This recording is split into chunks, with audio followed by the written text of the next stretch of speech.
উলামায়ে মিল্লাত,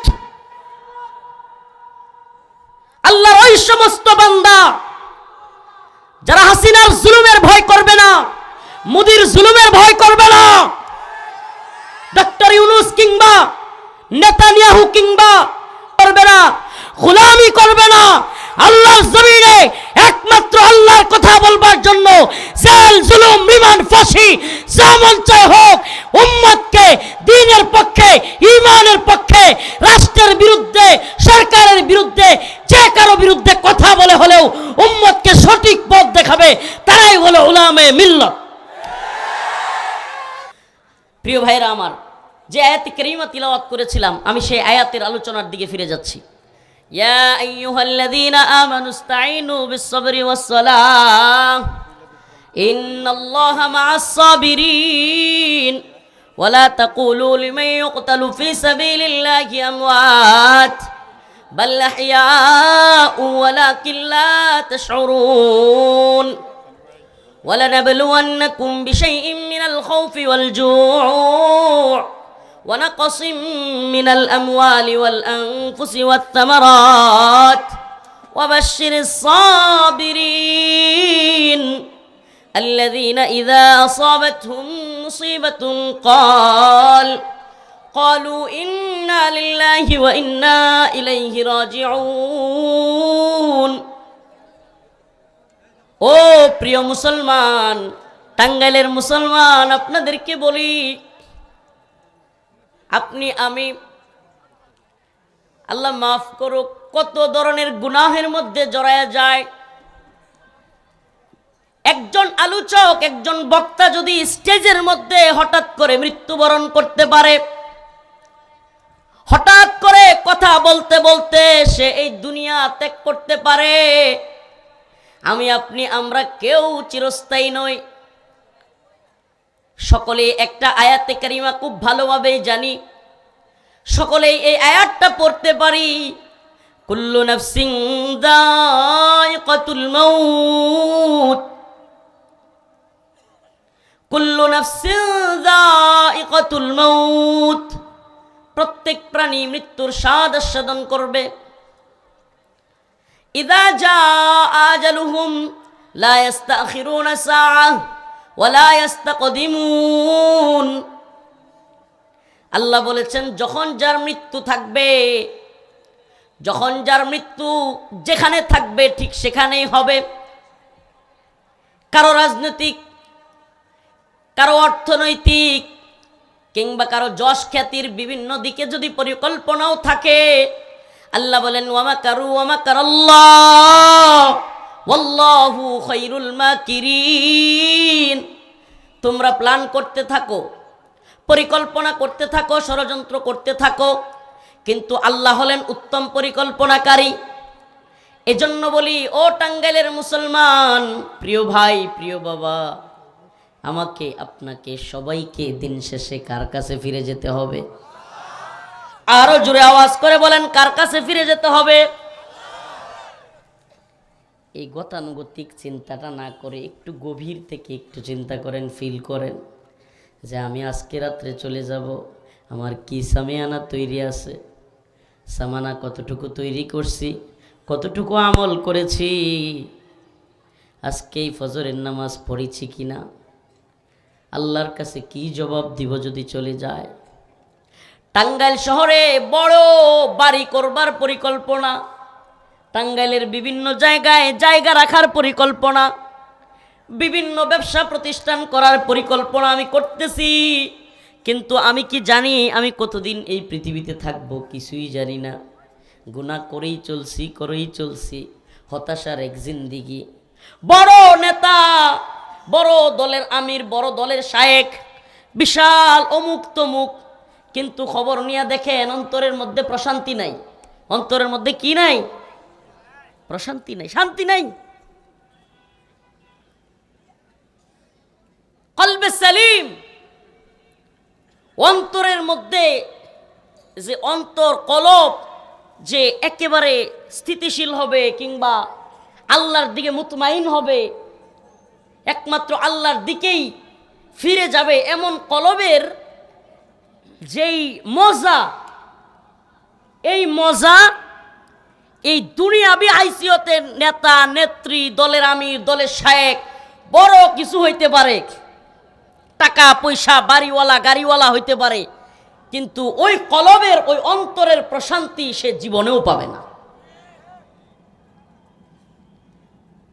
আমাদের এই দুনিয়ায় আসছি, আল্লাহ বলছে ওয়ালা নাবলুওয়ান্নাকুম বিশাইইম মিনাল খাউফ ওয়াল জু' ওয়া নাকসিম মিনাল আমওয়াল ওয়াল আনফুসি ওয়াস সামারাত। আল্লাহ বলছে অবশ্যই অবশ্যই তোমাদেরকে পরীক্ষা করা হবে।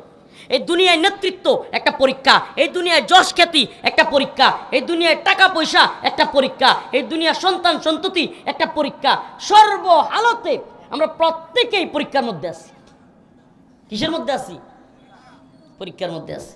যে টাকাওয়ালা সে যদি মনে করে আমার অনেক টাকা অনেক পয়সা খুব শান্তিতে, না, এই টাকা পয়সা তার জন্য একটা পরীক্ষা।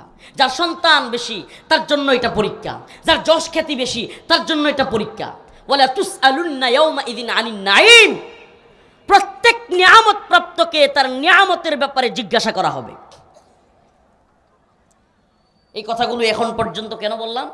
আজকে আমাদের জায়গা থেকে যদি আমরা ছাড় দেই, আমাদের জায়গা থেকে যদি আমরা নরমালাইজ করতে থাকি, আল্লাহ না করুক এই তথাকথিত গণতান্ত্রিক রাজনীতির নামে মাহফিলগুলো রাজনৈতিক সমাবেশ হবে, মসজিদগুলো রাজনৈতিক সভা সমাবেশ হবে। বর্তমানে এমন অবস্থা শুরু হয়েছে, আল্লাহ মাফ করুক, মসজিদের ভিতরে ছবি লাগাইয়া ব্যানার লাগাইয়া বিভিন্ন দলের দোয়া মাহফিল অমুক তমুক এগুলো করে। তো আমাদের জায়গা থেকে আমরা যদি চুপ থাকি, আল্লাহর কাছে আমাদের জবাব দিতে হবে না? বলেন, জবাব দিতে হবে কি হবে না? এই চিন্তা করে অনেকে মনে করে হুজুর এইভাবে বলে ফেলে, হুজুর এইভাবে বলে ফেলে। দেখেন, আমরা কল্যাণকামী, আড়ালে ষড়যন্ত্র করি না, আড়ালে কটু কথা বলি না, আড়ালে কাউকে নিয়ে গোপন কোনো প্ল্যানিং করি না। আমরা কল্যাণকামী, হিতাকাঙ্ক্ষী, এই উম্মাহকে ভালোবাসি। এই উম্মার যে কেউ হোক তাকে এই জন্য প্রকাশ্যে কথা বলে দিই, প্রকাশ্যে বুঝাইয়ে দেওয়ার চেষ্টা করি যে এইভাবে না করে ওইভাবে করেন, এটা আপনার জন্য ফায়দা। এটা আমরা করার চেষ্টা করি। কেন? আবারও বলছি, মুসলিম উম্মাহ, আপনাদের টাঙ্গাইল, শেরপুর, আরও কয়েকটা অঞ্চলে আমার গিয়ে একটা হালত যেটা দেখছি, আপনাদের এই অঞ্চলগুলোতে অতিরিক্ত তেলবাজি, এগুলো আমার এত কষ্ট লাগে। দুনিয়াতে সামসামির চাইতে কষ্ট আমার আর কিছু নেই। আমার এই ছাতনিগুলোতে আমার গায়ে দিতে থাকে। এগুলা করবেন না। আমাদের এই কাজগুলো থেকে আমাদেরকে বিরত থাকতে হবে। আল্লাহর কাছে ফিরে যাব। এই দুনিয়ায় যেই দলই ক্ষমতা তাই হোক, যেই দলই যাক, দিন শেষে ক্ষমতা চিরস্থায়ী না, 4 দিন পরে ফুটুস। কিন্তু আমি ইমানদার, আমার রবের সামনে আমাকে দাঁড়াইতে হবে, এটা চিরন্তন সত্য, এটা কোনো দিন মিথ্যা হবে না। ঠিক কি ঠিক না? আমি ইমানদার, আমি আল্লাহর গোলাম, আল্লাহর বান্দা। আমার আল্লাহ পরীক্ষা করবেন। আল্লাহ বলে দিছেন ওয়ালা নাবলুওয়ান্নাকুম, প্রত্যেকটা বিষয় তোমার জন্য পরীক্ষা। আজকের আমাদের এই অবস্থান, আজকে আমাকে হাজার হাজার মানুষ সুবহানাল্লাহ আমাদেরকে শুনতে আসে, আমাদেরকে দেখতে আসে, এটা আমাদের জন্য একটা পরীক্ষা।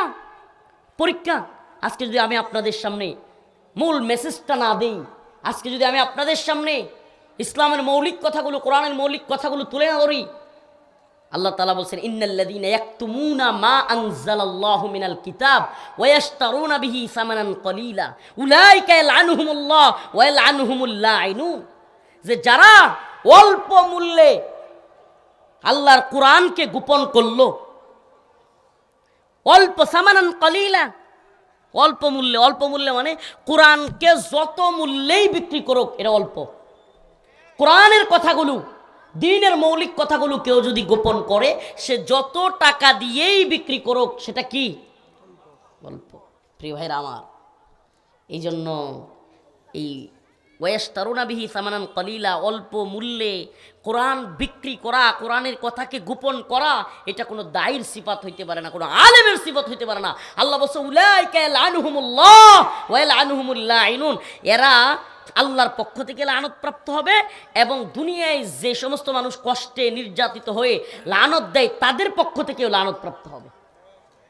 কল্পনা করা যায়? তাইলে আমরা কি লানত প্রাপ্ত আলেম হব? আলেম হইল 3 প্রকার। আলেম কয় প্রকার? আজকের আলোচনা একটু বলেই ফেলি। উলামায়ে দাওলা, উলামায়ে উম্মাহ, উলামায়ে মিল্লাত।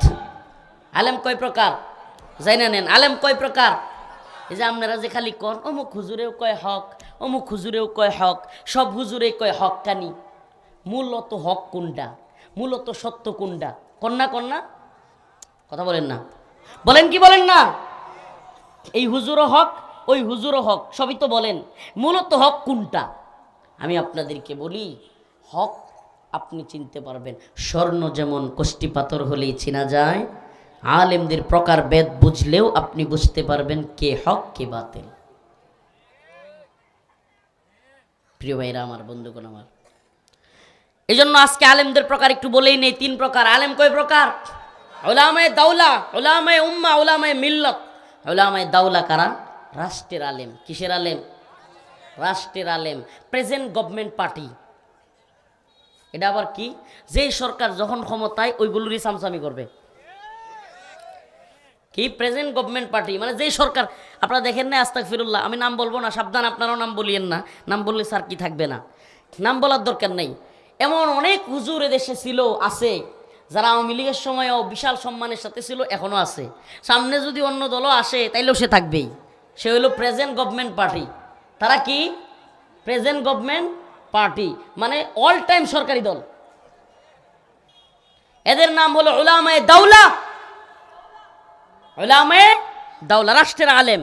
এদের নিজস্ব কোনো ধর্ম নাই, এদের নিজস্ব কোনো দিন, শরিয়া, আকীদা নাই।